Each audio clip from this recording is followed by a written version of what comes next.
Yo, what's up everyone? I hope you're doing well. Welcome back to another episode of Weekly Movie News. We got a lot of stuff to talk about today. We got like 8 topics. So let's just get right into it. First topic we got is from Stranger Things, our final season.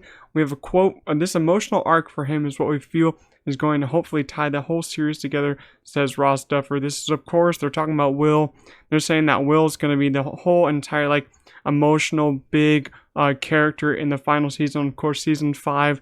And I think that's the right decision. Now, he was the main center point of season 1, kind of main center point of season 2.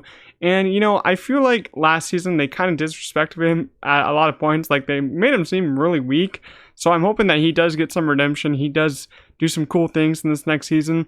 Of course, 11, I hope she does cool things too. I hope they really resolve every character arc and don't split everyone up this season, because I think season 3 and 4, they just split everyone up and there's no need to do it. I want just to see everyone together as a group again, like season 1 and 2. I think that's what Stranger Things does at its best, is have everyone together.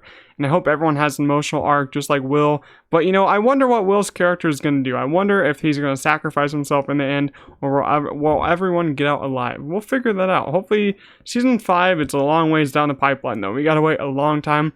But something we don't have to wait a long time for is Little Mermaid. It's releasing on Disney Plus September 6th. So just next month, just a couple weeks, like 3 weeks, 4 weeks from now when I upload this, we're going to get The Little Mermaid on Disney Plus. I saw this one twice in theaters.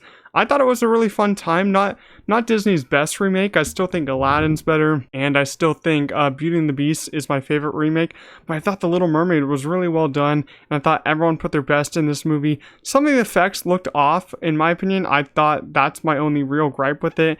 And of course, I was never really attached to the Little Mermaid story. So that was really why I didn't love it as much as other people. But I still saw it twice. And I will probably rewatch it when it goes on Disney Plus, because I do like a lot of parts of this movie. And I love all the actors. And I think they do an amazing job. Another one that we're getting on VOD, which is video on demand, so you're going to have to pay for this one, it's going to be Past Lives. It's coming August 22nd. So just like a week and a half, 2 weeks from when I upload this.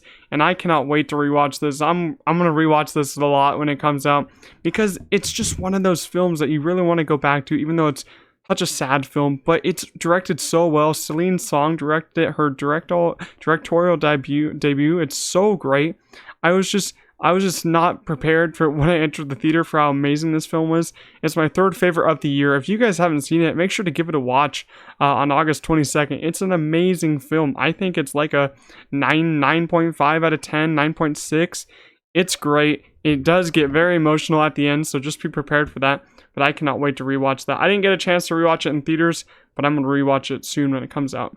Talk to Me 2 is in the works at A24. This is some of the news that I was most excited for to talk about of the whole week, because Talk to Me I've seen 3 times in the theater so far.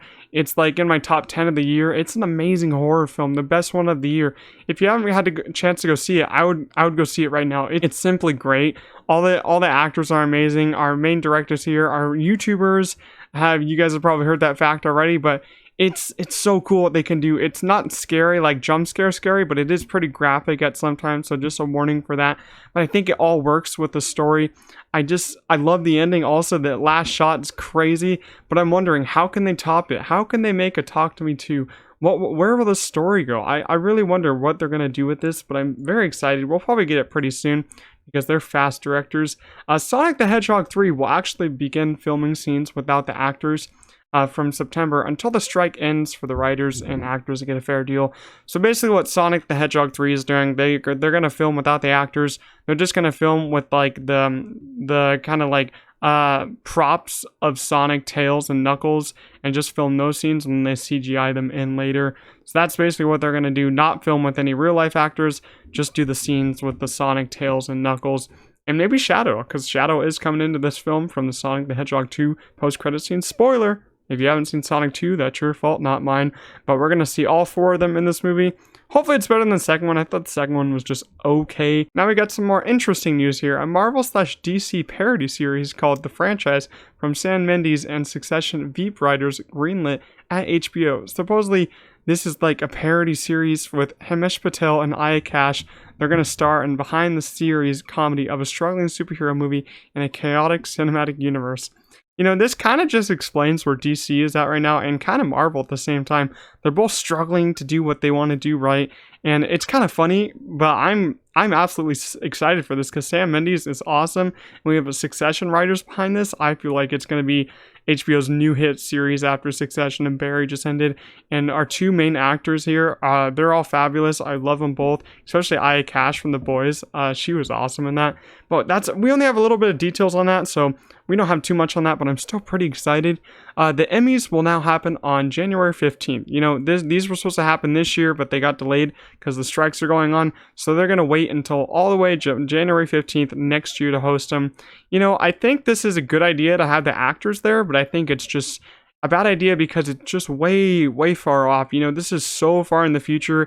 I've been saying for a long time that I think the Oscars are way too, like, they happen way too far off when the year ends, and I think the Emmys are happening way too far now.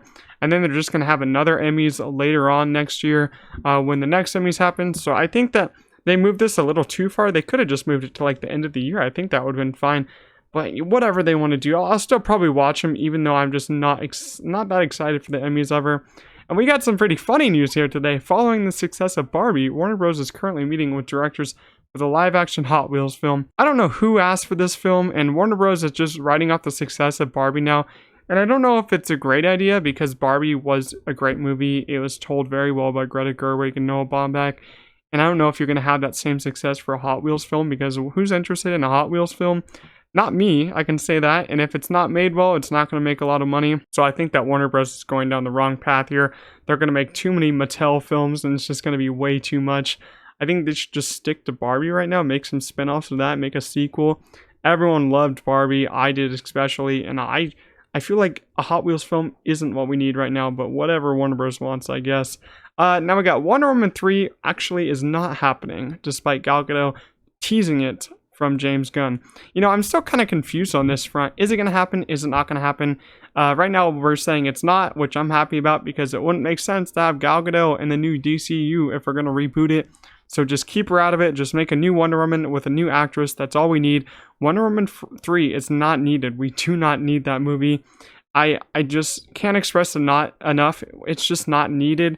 And Gal, I think she should move on from Wonder Woman. She doesn't need to be there anymore.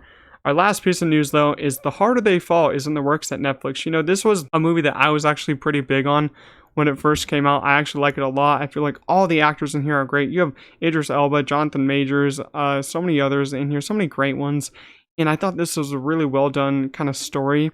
And I can't wait to see where they take the sequel. You know, it's going to be very exciting. This is one of Netflix's better original films. So I feel like maybe the sequel can be any better, just like Extraction 2 was better than the first one. So I can't wait for that. But let me know what you guys thought of all the topics I talked about today. And I'll see you guys in the next one. Peace out.